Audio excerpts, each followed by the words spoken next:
Welcome to Films and Stars على قناة MBC4 Edits. Insider's Guide to the Movies.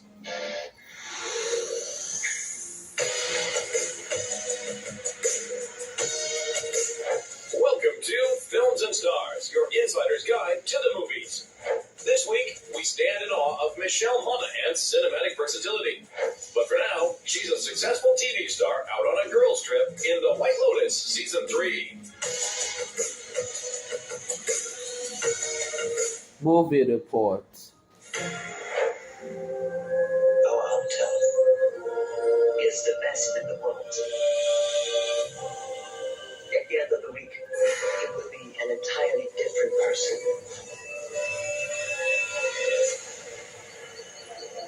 To Thailand and a week of new memories. Fans of quirky dark comedy rejoice as the third season of the popular series The White Lotus is finally upon us.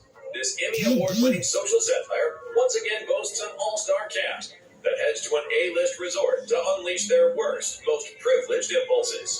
Written and directed by Mike White, this batch of episodes brings us to a new White Lotus hotel in a brand new location with a largely new cast, who were all very much into the earlier seasons.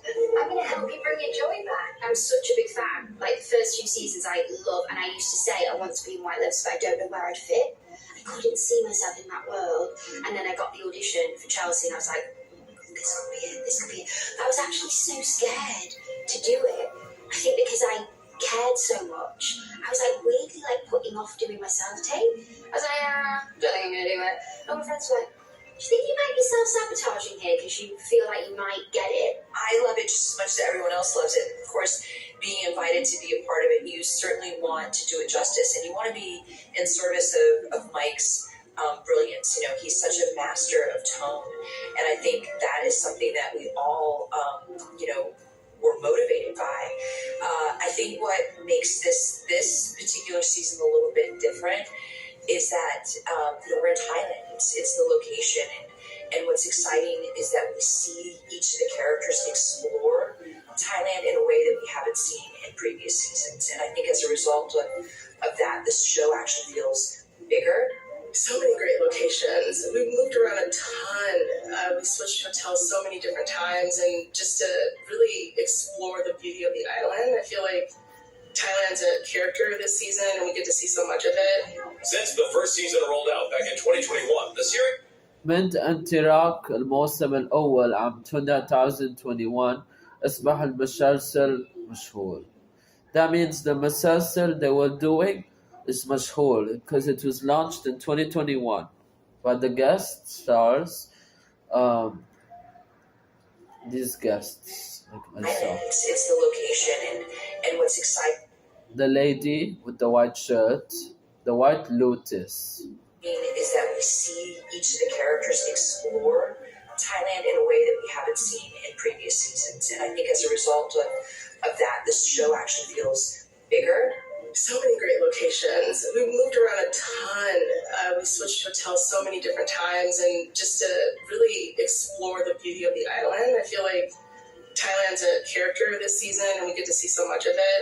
Since the first season rolled out back in 2021, the series has become rather iconic, and its returning cast members were treated like royalty during the shoot. I mean, season one, we just felt lucky to be working. It was COVID. We were in one location. We weren't allowed to leave the location. And to go from that to White Lotus is like a cultural phenomenon. Like, it's just... And I felt that going in. I felt that pressure and that nervousness. And I remember Carrie came up to me and she was just like, "You're nervous?" She's like, "We're all over there and we're all nervous to meet you." Old friends, long-time friends, not old.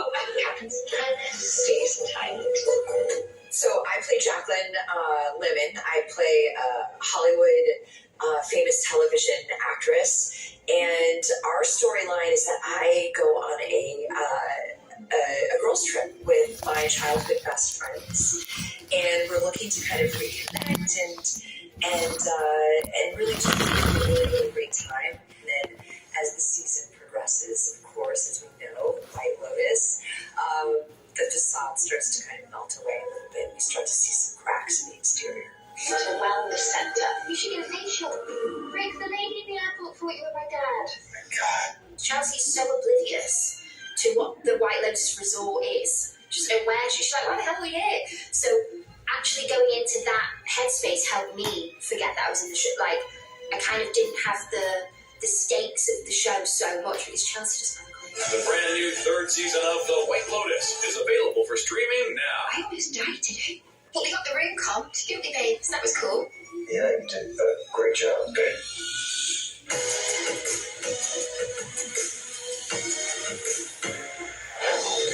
Michelle Monaghan started her career in showbiz as a model before segueing into acting. She soon became known for her versatility, surprisingly good in everything from comedy to action to intense drama. I think it's just people mistake me for being just like really, really happy all the time. It's like I really like to explore the darker sides of roles, and that is just, obviously that's what actors do. That's our job. One of her biggest early breaks was in the beloved dark comedy detective flick Kiss Kiss Bang Bang opposite Robert Downey Jr. It's interesting. It's come back around now in like the latter years as a Christmas movie. It's kind of reinventing itself. In fact, people will always say to me like, "Oh, Kiss Kiss Bang Bang is my favorite Christmas movie." I was like, "Oh wow, that's right. It was set around Christmas time," and I never thought of it as that. But I'm glad that it's still. It's found its audience. It's a bit of a cult favorite, and it means so much to me because I'm so proud of that role and everybody in it. Right from the start of her career, Monaghan was working with big-name actors like Downey, Val Kilmer, Casey Affleck, and Jake Gyllenhaal. At first, she was a little starstruck. I'm nervous to meet everybody that I could potentially work with, and then you realize that they're just like you, and they're just doing their job, and everybody's just so nice and welcoming at the end of the day that it makes it much easier. Michelle has appeared in several rom-coms, such as Maid of Honor and The Heartbreak Kid, and knows that being funny is harder than it looks.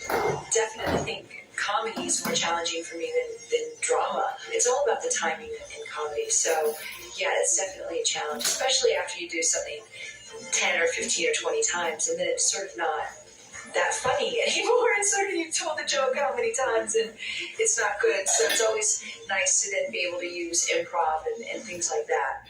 Among the big blockbusters on her resume is the Mission Impossible series, where she played the wife of Tom Cruise's character. She joined the team in the third installment, in which she gets kidnapped by a villainous Philip Seymour Hoffman. That was just such an extraordinary experience from beginning to end. Certainly that film, I think one of my first days on set actually was the scene it was the opening scene of that film with Philip and Tom. As intense as it looked like, of course, Philip's such a tremendous actor and, just such a talent we were so fortunate to be graced with. 2021 found her back with her Gone Baby Gone co-star Casey Affleck for the psychological thriller Every Breath You Take. Well, listen, that movie remains, a highlight. I'm very proud of that movie. And so this was a really great opportunity to kind of creatively reunite with Casey. And once we got in that creative space again, I was reminded of, really what a tremendous actor he is. Michelle Monaghan is clearly one of the most versatile stars in the business. Well, I think it's predominantly like that I get to learn so much about myself, and it's really challenging for me, and I feel really, I'm always in awe of it, and sort of the fears that it kind of brings up in me, and I really just like going for it at the end of the day and sort of kind of tackling those fears, I guess, and it's really fulfilling.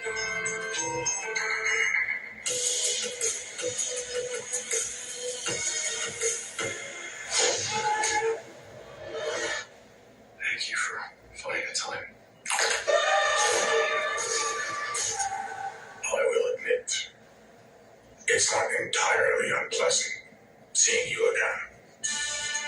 For fans, though, that might be an understatement, because after almost 7 years, the vigilante protector of Hell's Kitchen is back. Naturally, there was no other place to celebrate the premiere than in Daredevil City, New York. Yeah, I was born and raised here, so New York has a special place for me for work, for personal reasons. But there's, we always talk about New York being a character in a show, and I think we have to be here for the premiere. We have to be in this crazy building. Oh my God. It's beautiful and it's fun. It feels celebratory, which not all premieres feel. Sometimes it feels like a chore or a job. This really feels like a party. search the city. I can see you're not entirely convinced. Can you blame me? Born Again continues on from the 3 seasons of Daredevil on Netflix, now at a new home on Disney+. It's so great. You know, we're so happy about the show being back, and we had such a great time doing that first season. It was hard. It was difficult, but we pulled it off somehow, in some way. It seems like, and it's just very exciting. Yeah, you know, I'm still pinching myself. I never believed this moment would happen. So, you know, after all these years, I think it's been 6 years since we last had an episode released, and it's just surreal. It's a dream. I can't shake the feeling that you're gaming the system. Why did you stop being a vigilante? The line was crossed. You know, first Kevin asked us to do, I think he asked you to do Spider-Man first.